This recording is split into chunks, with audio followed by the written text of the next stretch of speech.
अवतल और उत्तल दर्पण में थोड़ा सा अंतर समझ लीजिए। तो सबसे पहले अंतर इसका डेफिनेशन हो जाएगा कि अवतल दर्पण का परावर्तक सतह क्या होता है, धसा रहता है, ठीक है, पहला अंतर। और दूसरा अंतर इसमें क्या हो जाएगा, पहला अंतर, इसका परावर्तक सतह उभरा हुआ है, ठीक है। उसके बाद इसमें बोलेंगे इसमें प्रायः प्रतिबिंब कैसा बनता है, वस्तु से बड़ा बनता है। अवतल दर्पण में प्रायः प्रतिबिंब वस्तु से क्या बनता है, बड़ा बनता है, लेकिन उत्तल दर्पण में प्रायः प्रतिबिंब छोटा बनता है, ठीक है। उसके बाद तीसरा अंतर उपयोग से भी ले लेंगे। इसका उपयोग सैलून में या हजामती दर्पण के रूप में किया जाता है, लेकिन इसका उपयोग साइड मिरर के रूप में किया जाता है। तो अवतल दर्पण का क्या होगा, फोकस दूरी क्या होगा, ऋणात्मक होगा, लेकिन उत्तल दर्पण का फोकस दूरी धनात्मक होगा। जब चिन्ह परिपाटी समझाएंगे तब सारा समझाएंगे। इस प्रकार से हम लोग क्या कर सकते हैं, अवतल और उत्तल दर्पण में अंतर स्पष्ट कर सकते हैं, ठीक है। तो सबको समझ में आया उत्तल और अवतल दर्पण में अंतर। यदि नहीं कुछ है तो उपयोग से अंतर लिख देंगे। इसका उपयोग सैलून में, हजामती दर्पण में इसका उपयोग उल्टे अक्षर को सीधा करने में, इसका उपयोग सॉलिड कुकर में किया जाता है, इसका उपयोग उल्टे अक्षरों को सीधा करने में किया जाता है। अवतल दर्पण को अभिसारी दर्पण भी कहा जाता है और उत्तल दर्पण को, हो गया 4-5 अंतर, लॉन्ग क्वेश्चन बन जाएगा आप लोग का उसमें। चलिए अब कुछ किरण आरेख समझिए। सबसे पहला टॉपिक है किरण आरेख का फोकस या फोकस दूरी। समझिए ध्यान से। फोकस दूरी किसी भी दर्पण में यदि क्या होता है, कोई प्रकाश की किरण दर्पण के मुख अक्ष के समांतर गुजरता है। किधर से गुजरता है, मुख अक्ष किसको बोलते हैं, जो प्रकाश की किरण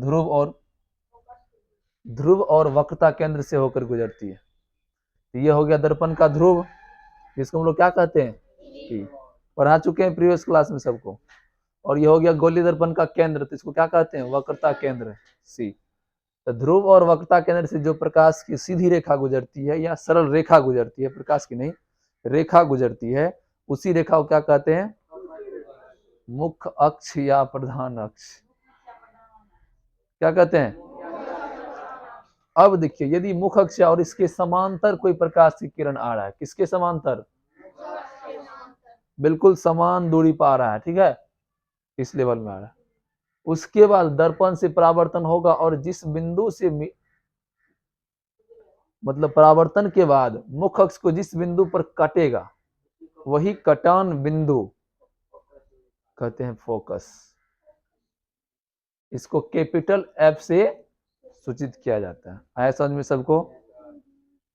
तो यह उत्तल में भी होता है और अवतल में भी होता है, दोनों में फोकस होता है, लेकिन ध्यान समझो कैसे होता है।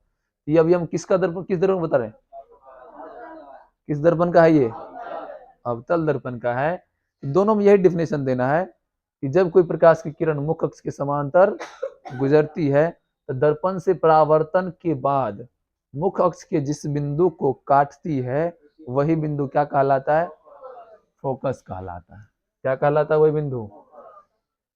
या उत्तल में हो जाएगा कि जब कोई प्रकाश की किरण दर्पण की मुख्य अक्ष के समांतर गुजरती है, ठीक है, और दर्पण से परावर्तन के बाद मुख्य अक्ष को जिस बिंदु पर काटती हुई प्रतीत होती है वही बिंदु क्या कहलाता है, फोकस कहलाता है। ऐसा समझ में। देखो ध्यान से उत्तल में बताते हैं। अब मान के चलिए ये कोई क्या है, उत्तल दर्पण है और इसका क्या हो गया, ये मुख्य अक्ष हो गया, उत्तल दर्पण है और इसका परावर्तक सतह कैसा है, उबड़ा हुआ है। और ये प्रकाश की किरण किधर से जा रहा है, मुख्य अक्ष के समांतर जा रहा है। तो बताओ टकरा कर किधर लौटेगा, ये इधर लौट जाएगा। तो क्या ये कभी मुख्य अक्ष के बिंदु को काटेगा, कभी भी मुख्य अक्ष या प्रधान अक्ष के ये बिंदु को नहीं काटेगा, बल्कि काटता हुआ प्रतीत होगा। तो इस किरण को हम लोग क्या करेंगे, बैक कर लेंगे काल्पनिक रूप से। तो मतलब इस बिंदु पर काटता हुआ क्या हो रहा है, इसीलिए एक अंतर और हो गया कि अवतल दर्पण का फोकस वास्तविक होता है और उत्तल दर्पण का फोकस काल्पनिक होता है। समझ में। अवतल दर्पण में प्रायः वास्तविक प्रतिबिंब बनता है और उत्तल में प्रायः काल्पनिक प्रतिबिंब बनता है। ये भी अंतर हो गया एक प्रकार का, ठीक है। तो जब कोई प्रकाश की किरण दर्पण से या लेंस से भी कह सकते हैं, परावर्तन या अपवर्तन दोनों कह सकते हैं, या सिंपल डेफिनेशन याद रखो परावर्तन ही, ठीक है। यदि पूछेगा स्पेशल लेंस का फोकस, तब बोलेंगे जब कोई प्रकाश की किरण लेंस के मुख के समांतर गुजरती है और अपवर्तन के बाद उसमें परावर्तन होगा नहीं। खैर हम लोग दूसरा चैप्टर जब पढ़ेंगे तो पढ़ लेंगे, अभी सीधा परावर्तन भी तुम लोग रहोगे तो कंफ्यूज कर जाएगा।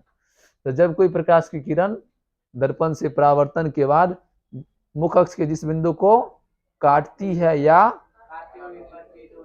उसे क्या कहते हैं, फोकस कहते हैं। क्या कहते हैं? और जब भी फोकस गुजरता है ना, तो ये जो आपका वक्रता त्रिज्या है, ध्रुव से लेकर वक्रता केंद्र तक के बीच की दूरी क्या कहते हैं? वक्रता त्रिज्या कहते हैं। उसको बिल्कुल बीचों बीच काटता है। किसको? इसमें देखो ध्यान से, जब भी कोई प्रकाश की किरण फोकस से गुजरता है, ठीक है, वह जो आपका वक्रता केंद्र सी है और ध्रुव क्या है? पी है। इस दूरी को यदि मान के चलो ये 20 सेंटीमीटर का दूरी होगा, तो उसको किस पे काटेगा? 10 सेंटीमीटर पर। मतलब बिल्कुल उसको आधा काट देता है। किसको? यहीं से फेंक देंगे, आंख निकालते हुए आ जाएगा। देखता कितना नुकीला है। तो भगवान आंख दिया तो आंख का सही उपयोग करो, इधर ध्यान दो।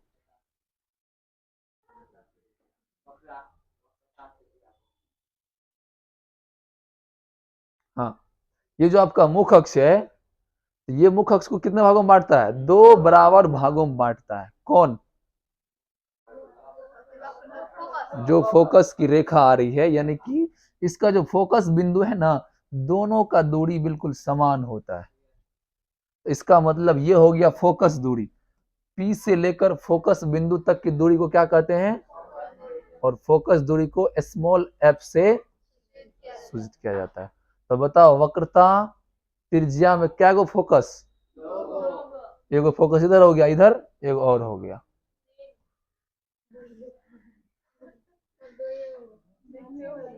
कितना फोकस हो गया? और यहां से लेकर यहां तक क्या कहलाता है? वक्रता त्रिज्या आर। इसका मतलब बताओ, एक आर में कितना एफ? कितना एफ? आर बराबर कितना एफ? 2f। या इसको दूसरे लफ्ज में लिख सकते हैं, एफ बराबर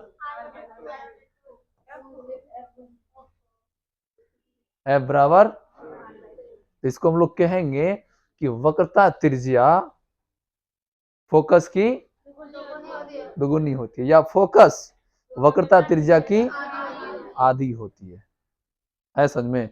यानी कि ये जो वक्रता त्रिज्या है, ये फोकस से कितना गुना?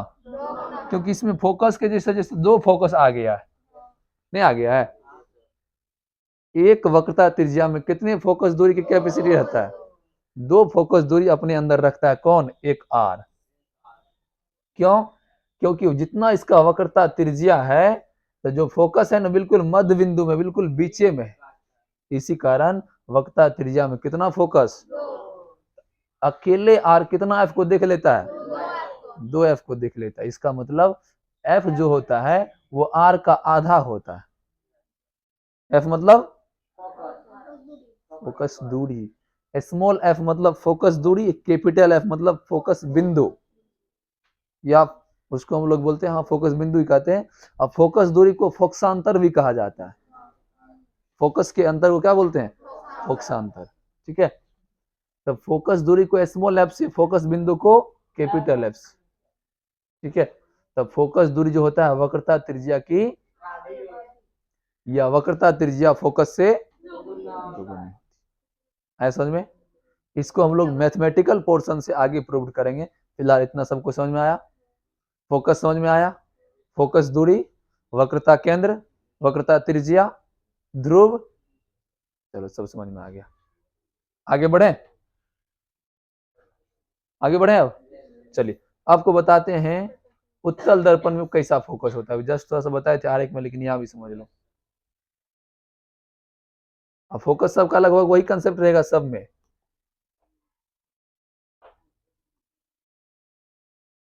अब देखिए ये कौन सा दर्पण है? उत्तल दर्पण है। कौन सा दर्पण है? उत्तल दर्पण है। और उत्तल दर्पण में क्या हो रहा है? कोई प्रकाश की किरण इसके मुख अक्ष के समांतर आ रहा है, लेकिन ये क्या हुआ? टकरा कर। तो क्या ये मुख अक्ष की किसी बिंदु को कभी काटेगा? नहीं काटेगा। तो क्या किया हम लोग? कल्पना किए कि इस बिंदु पर कटेगा, तो जिस बिंदु पर कटेगा वही बिंदु क्या कहलाएगा? एफ, फोकस बिंदु कहलाएगा। ठीक है, तो उत्तल दर्पण में काल्पनिक फोकस बिंदु होते हैं। क्या होते हैं? चलिए आप लोग को बताते हैं अवतल दर्पण का कुछ आरेख का गुण, या अवतल दर्पण में यदि हम लोग किरण को पास आउट करते हैं तो क्या होता है। ध्यान से समझिए, ये अवतल दर्पण है, ठीक है। और अवतल दर्पण का ये प्रमुख गुण है कि यदि कोई भी किरण कहां से आता है? सी क्या है? वक्रता केंद्र, सेंटर ऑफ कर्वेचर। ठीक है, जब कोई प्रकाश की किरण अवतल दर्पण में वक्रता केंद्र से आता है तो दर्पण पर वो लंबवत होता है। क्या होता है? लंबवत मतलब 90 डिग्री, 90 डिग्री के कोण बनाता है। कब? जब कोई प्रकाश की किरण अवतल दर्पण पर वक्रता केंद्र से होकर गुजरता है। किस केंद्र से? देखिए ये प्रकाश की किरण है, किसी प्रकाश स्रोत से आ रहा है, लेकिन दर्पण के कहां से आया है? वक्रता केंद्र से जब आता है तो वह दर्पण पर लंबवत होता है, 90 डिग्री कोण बनाता है, और परावर्तन के बाद इसी रास्ते से पुनः क्या होता है? लौट जाता है समझ में? तो अवतल दर्पण पर वक्रता केंद्र से गुजरने वाली प्रकाश की किरण क्या होता है? दूसरा, अवतल दर्पण पर वक्रता केंद्र से गुजरने वाली प्रकाश की किरण परावर्तन के बाद पुनः उसी रास्ते से लौट जाती है। सबको याद हो गया? हाँ, परावर्तन कोण का मान 0 डिग्री होगा। ठीक है, चलिए दूसरा अंतर समझिए। दूसरा आपको बताते हैं अवतल दर्पण में, यदि अवतल दर्पण में कोई प्रकाश की किरण फोकस बिंदु से क्रॉस करता है। किधर से? प्रकाश किरण किधर से क्रॉस कर रहा है? तो वो दर्पण से टकराने के बाद जो आपका कौन अक्ष है, ये वाला कौन अक्ष है? मुख अक्ष, उसके समांतर गुजरता है समझ में? तो अवतल दर्पण में जब भी कोई प्रकाश की किरण फोकस से होकर आता है, फोकस से दर्पण पर पड़ता है, तो दर्पण से परावर्तन के बाद वह मुख अक्ष के समांतर गुजरता है, बिल्कुल समान दूरी पर गुजरता है, नहीं ज्यादा नहीं कम। है समझ में? इसका अपोजिट दूसरा हो जाएगा, यदि कोई प्रकाश की किरण मुख अक्ष के समांतर आता है तो दर्पण से टकरा किस बिंदु से गुजरेगा? फोकस से गुजरेगा। दोनों का वही रास्ता है।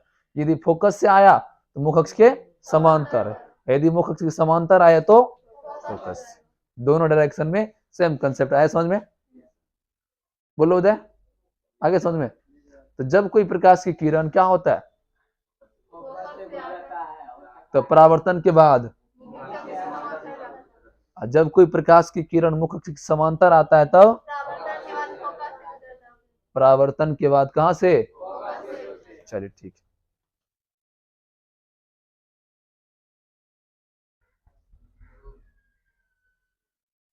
हाँ, अब समझिए, यदि कोई प्रकाश की किरण, क्या हो तुमको? क्या हुआ रे? तब इसे सुस्त क्या लग रही? हाँ, चलो ध्यान समझो। सिर्फ और थोड़े कुछ बोल रहे हैं, सिर्फ बोल रहे आंख और कान इधर दे दो और सब कुछ अपने पास रखो। अपना दिमाग, अपना भोजन, अपना पानी, अपना वस्त्र, सब कुछ। चलो अब समझिए ध्यान से, यदि कोई प्रकाश की किरण किसी स्रोत से डायरेक्ट किस पे आता है? ध्रुव पे आता है, तो वह प्रकाश के परावर्तन का नियम का पालन करता है। क्या करता है? नियम का पालन करता है, और जितना कोण बनाता है वो मुख अक्ष के समांतर आपतित किरण, उतना ही कोण बनाता है कौन? परावर्तित किरण। तो जब भी कोई प्रकाश की किरण क्या होता है? डायरेक्ट दर्पण के ध्रुव पर आता है, तो वह प्रकाश के परावर्तन का नियम पालन करते हुए परावर्तित हो जाता है। ये था अवतल दर्पण में किरण आरेख। ठीक है, ये आपका टॉपिक क्या था कि अवतल दर्पण में किधर से किरण गुजारेंगे तो किधर से टकराकर लौटेगा, परावर्तित होगा।